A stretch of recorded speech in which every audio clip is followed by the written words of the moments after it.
A sua força está na sua fé. Tem fé, tem força. Força para lutar, para trabalhar, para fazer frente com os problemas. Tem força, porque crê que esse Deus não vai falhar com você.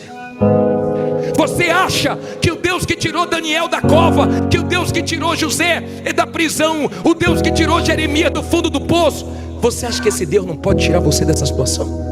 Tire essas coisas da sua cabeça. Eu já fui preso, eu tenho um nome sujo, como é que minha vida vai mudar? Ninguém vai abrir a porta para mim. Deus abre a porta para você. Quem está colocando essas coisas na sua cabeça é o diabo, é o mal, para você voltar para a vida errada. Porque com o nome sujo ou com o nome limpo, Deus vai te honrar, se você se voltar para Ele. Deus é Deus. Deus não é pequeno, Deus não é do seu tamanho, nem um pouquinho maior do que você. Deus é grande, Deus é poderoso e já fez coisas extraordinárias no passado e continua fazendo no dia de hoje. Você não pode perder sua fé. Amém?